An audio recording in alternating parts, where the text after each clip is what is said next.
The OECD has led a minimum tax deal with widespread support, but it looks like it might hit the fence in the US Congress with the position of one Democratic Senator, Joe Manchin. What is the state of these reforms as you speak to us today? Look, I mean, I reported last week at the G20 finance ministers meeting in Bali in relation to progress on implementing those reforms. I remain quietly optimistic. In relation to the Pillar 1 part of the reform package, which is the reallocation of taxing rights to ensure that those largest multinationals who are actually paying their fair share of tax in the jurisdictions in which they operate and generate their profits. I mean, that involves a lot of complex technical work, and we require a multilateral convention, which we hope to be ready for a signature by the middle of next year in order to come into force by early 2024. In relation to the global minimum tax, the Pillar 2 part of the reform, the global minimum tax of 15%. I mean, all G7 economies have scheduled domestic implementation. Our work at the OECD level in relation to that is largely complete. I mean, it's now a matter of domestic implementation, and all G7 economies, most the EU, most G20 economies, including Australia, have scheduled implementation of that reform.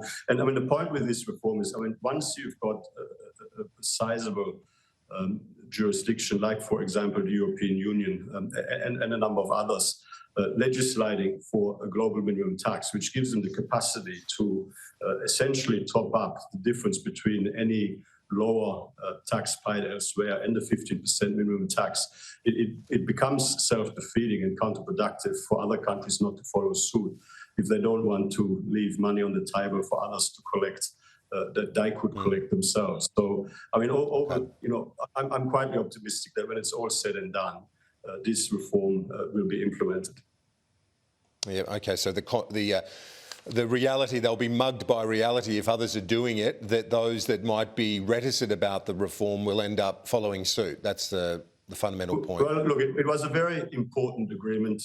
It was an agreement designed to make our international tax system fairer and work better in an increasingly digitalized and globalized world economy. And once you have a number of key jurisdictions implementing it, like certainly in relation to Pillar 2 in particular, it will become a matter of self-interest for others to follow. We're talking about a global minimum tax, and there's still a lot of scope for tax competition, about 15%. If we return back to Ukraine, we mentioned it briefly earlier, but in the broader sense and the OECD response to that conflict, how much in your mind has it damaged our economic prospects with energy, food security, inflationary pressures, bottlenecks right around the world? Russia's unprovoked, unjustifiable and illegal war of aggression against Ukraine is bad for the world economy, no question. It's first and foremost a massive and devastating humanitarian crisis for the people of Ukraine, with the destruction of lives,